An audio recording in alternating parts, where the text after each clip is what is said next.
I now call the Minister for the Environment, Mr Sammy Wilson. Mr Wilson, you have 15 minutes.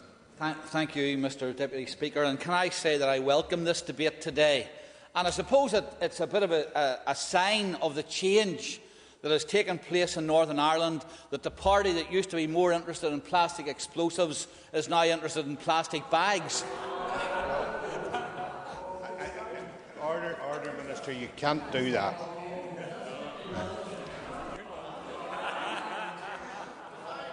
Anyhow, it's on the record now, anyway, so I can get on with that.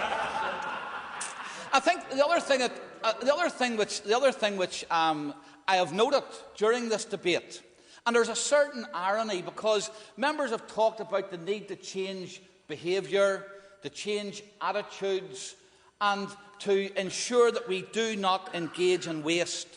And I should do something about it. The executive should do something about it. The retailers should do something about it. But of course, at the end of the day, this all comes down to personal responsibility. Now, as I look around the Assembly today, I see a fine example of personal responsibility. Members, as they listen to this debate, as they engage in this debate, will have to, and at times their throat gets dry, and they take a glass of water, except if you're in Sinn Féin, because you don't take a glass of water, which of course is a reusable receptacle. You use a plastic cup, a throwaway cup, the kind of material which pollutes the environment, the very kind of thing that the proposer of this motion says he wants people in Northern Ireland to do less of. Order, please, Minister. You're behaving badly today now. You'll have to improve. I just thought I would get a few of these things off my mind before I start on the issues. But I will certainly give way, yes. Can the Minister confirm that he's using a reusable speech? None of my speeches are reusable by anybody, can I assure you? And most people don't want to use them again either. There are a number of issues, and I think that first of all, that this is a serious issue. And just as I drove in here this morning, clearly someone had decided that they didn't want to wait for the bin man or whatever to arrive at their home. They'd thrown out a bag of rubbish, and for about 100 yards down the road from where I live, the hedge was littered with plastic bags, which had obviously been blown there by the wind. And of course, that is the kind of issue and the kind of litter problem which is caused. And I mean, members have raised the impact it has on the environment, the impact it has on the countryside, the impact it has on wildlife, on farm animals, etc. And it is a serious issue. And it's one which I think the Assembly does need to deal with. And there's a number of themes that have come through members' speeches. And the first is this. What are we and what am I and the Department doing about this?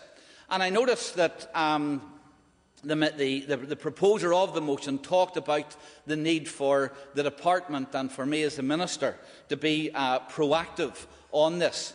As if, and maybe he should do his homework before he actually comes with motions, or at least he puts a motion down after he has put the motion down, to at least check some of the facts which are available. And as the Chairman of the Environment Committee and Mr Gallagher has pointed out, I actually appeared at the Environment Committee. I did speak on this issue, and as far as I can remember, the proposer of the motion actually was at that meeting. And I've made it clear that we have done a number of things. And the first thing is this, that as a department, we have agreed and entered into an agreement with the UK Government and other administrations across the United Kingdom, with the retailers, that through voluntary action, that by December of this year, we would seek to have a 25% reduction in the use of plastic bags. And there has been a course of action put in place there.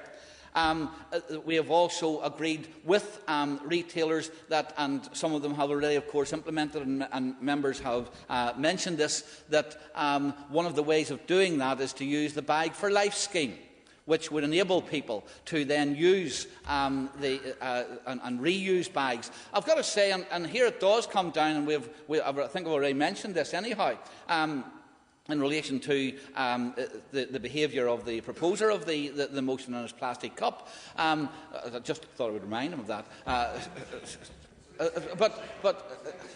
Well, I don't really think it matters whether it's recyclable or not, and I'm sure that the cups aren't biodegradable because I don't think it actually says it on them, but we'll test that out, and if he has misled the House on that, I'm sure he will be prepared to apologise later on it.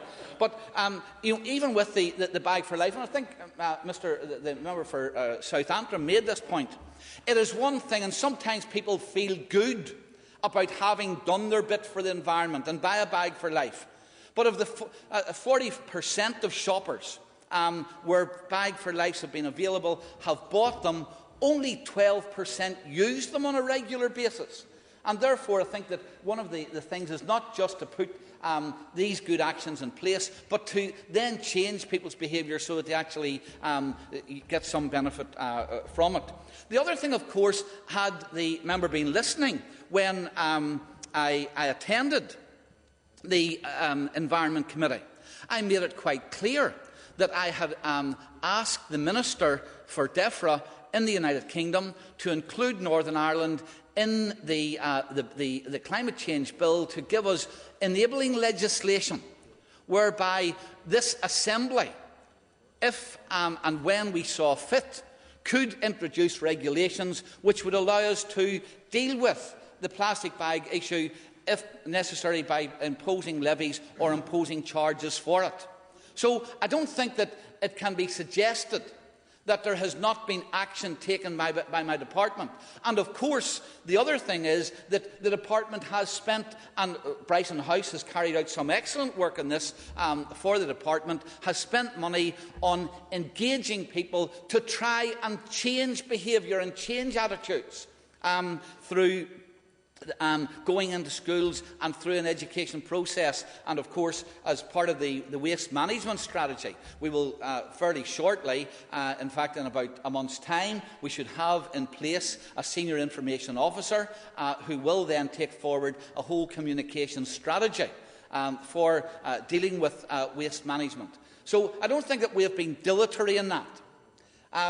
Even if we had, and I think the member for East Antrim pointed this out, even if we had the enabling legislation here and available to us at present, because of the actions of the party opposite, I could not bring forward any legislation or regulations to this department. And indeed, I think it was his party colleague who asked, why at least didn't I have some consultation on the issue?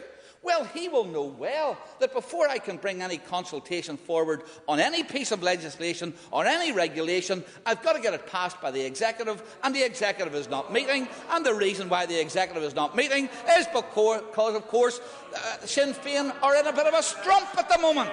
So it is. Order, please. The Minister has the floor. Oh, I don't mind them shouting at me, Mr. Deputy Speaker, but anyhow, I would be worried if they weren't. I would think I was saying something wrong. So we have taken the action, and indeed, for legislation, and the members know it well, that for new legislation, not for administrative action, but for new legislation, the consultation would have to first of all be agreed by the Executive, and the Executive is not meeting, and therefore there's lots of other pieces of legislation we can't do this with.